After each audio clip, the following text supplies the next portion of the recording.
Je déclare mon meublé, spécialiste de la fiscalité et de l'accompagnement des loueurs en meublé, a le plaisir de vous présenter Je découvre le monde du meublé, le podcast à destination de tous les loueurs en meublé. Que vous envisagiez de vous lancer dans l'aventure de la location meublée ou que vous soyez déjà fin connaisseur des avantages de cette activité, retrouvez-nous chaque semaine pour parler conseils, bons plans et suivre ensemble l'actualité de la location meublée.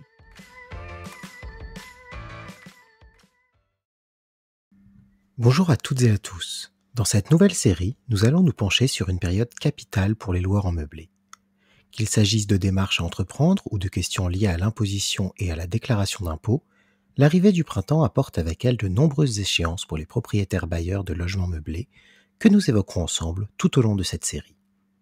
Aujourd'hui, pour notre premier épisode, nous évoquerons 2 démarches à réaliser avant le mois de mai pour les loueurs en meublé qui, si elles sont simples à réaliser, nécessitent un certain respect du calendrier, à savoir la levée de l'option pour relever du régime réel d'imposition et l'adhésion à un organisme de gestion agréé ou OGA.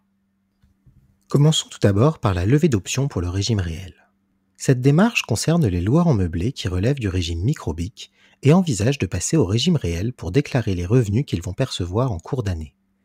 Rappelons ici que, si le choix du régime fiscal se fait lors de l'enregistrement de l'activité, ce choix n'est pas définitif, et tout loueur en meublé peut décider d'en changer.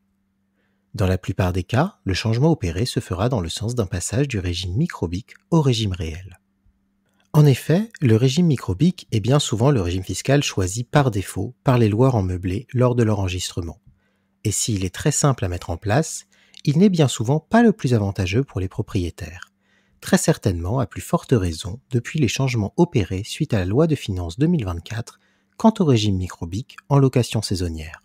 Contrairement au régime micro-BIC qui se caractérise par l'application d'un abattement forfaitaire aux recettes annuelles de l'activité avant le calcul de l'impôt et le paiement des charges sociales, le régime réel fonctionne sur le mécanisme de la déduction des charges et de l'amortissement. Autrement dit, les propriétaires bailleurs peuvent déduire de leurs recettes toutes les charges afférentes à leur activité de loueur en meublé ainsi que l'amortissement de leurs biens. Bien souvent, le total de ces déductions, qui sont reportables si elles ne sont pas utilisées l'année où elles sont générées, pendant 10 ans pour les charges et indéfiniment pour l'amortissement, permet aux loueurs en meublé de ne pas payer d'impôts pendant plusieurs années.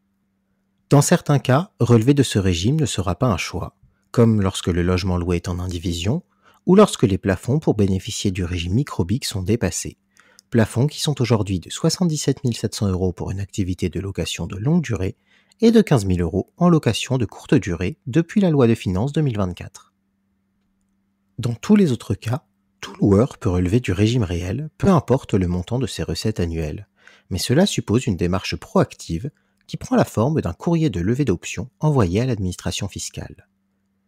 Cette levée d'option peut se faire soit en ligne, par le biais de l'espace professionnel sur le site des impôts, ou par courrier.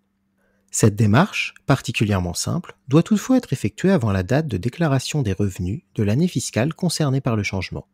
Autrement dit, avant le mois de mai pour les revenus 2024, qui ne seront pourtant déclarés qu'en 2025. À moins, bien sûr, que l'activité n'ait été créée en 2024. Dans ce cas, l'option devra être levée avant mai 2025. Il s'agit d'une erreur courante chez les loueurs en meublé, qui se rendent parfois compte trop tard qu'ils ont dépassé la date butoir pour procéder au changement. Or, au vu des récentes modifications opérées par la loi de finances et de la perspective de nouveaux changements apportés à la fiscalité de la location saisonnière par la proposition de loi numéro 1176, ne pas manquer l'échéance pour 2024 apparaît comme capital. Se poser la question d'un éventuel passage au régime réel au début du printemps s'impose donc pour de nombreux loueurs qui peuvent, à cet effet, avoir recours à un simulateur afin de déterminer le régime fiscal le plus adapté à leur situation. Cela peut en effet peser très favorablement dans le calcul de leur imposition, d'autant que la démarche ne sera à entreprendre qu'une fois, puisque l'option pour le régime réel, une fois levée, est reconductible tacitement tous les ans, ce qui n'est pas le cas de la seconde démarche que nous allons aborder, celle de l'adhésion à un OGA. Si vous avez opté pour le régime réel, ou prévoyez de le faire, adhérer à un OGA est souvent un bon moyen de gérer la période fiscale avec sérénité. En effet, déclarer ses revenus de location meublée au régime réel impose de constituer une liasse fiscale, ce qui peut être source d'erreurs en l'absence d'accompagnement approprié. Or, recourir à un organisme de gestion agréé permet de réduire considérablement le risque de contrôle fiscal, puisque la liasse fiscale destinée à l'administration est préalablement vérifiée. En parallèle d'une solution d'accompagnement comptable adaptée, cela s'avère donc bien souvent une garantie de tranquillité pour les propriétaires bailleurs. Tout comme pour la levée d'options, l'adhésion à un OGA répond également à une condition de délai, puisqu'elle doit être effectuée dans les 5 premiers mois de l'année civile ou à partir du début de l'activité si elle est créée en cours d'année. Autrement dit, les loueurs en meublé qui ont débuté leur activité avant 2024 ont jusqu'au 31 mai 2024 pour adhérer à un OGA pour l'exercice 2024. Si vous créez votre activité dans le courant de l'année, le délai de 5 mois commencera à courir à partir de sa création. Mais attention, la date du 31 décembre reste la date limite. Dans le cas d'une création en fin d'année, le délai pour adhérer à un OGA pourrait donc être inférieur à 5 mois. S'en préoccuper au bon moment est donc très important pour les loueurs en raison des avantages qu'une telle adhésion apporte.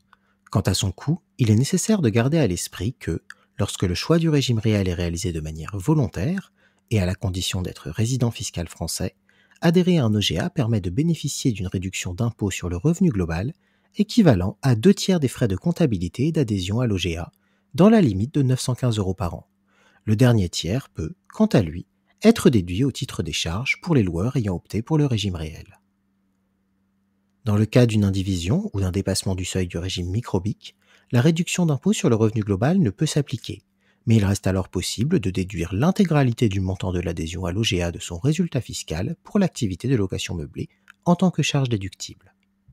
Vous savez maintenant tout des 2 principales échéances que les loueurs en meublé non professionnels doivent garder à l'esprit à l'approche du printemps et de l'importance de les réaliser dans le bon délai, tout comme leur déclaration d'impôt, qui sera justement le sujet du 2e épisode de notre série. Si vous avez aimé notre podcast, faites-le nous savoir et n'hésitez pas à vous rendre sur notre site internet, à nous suivre sur les réseaux sociaux ou encore à nous contacter directement par téléphone ou par mail à l'adresse contact@jedéclaremonmeublé.com.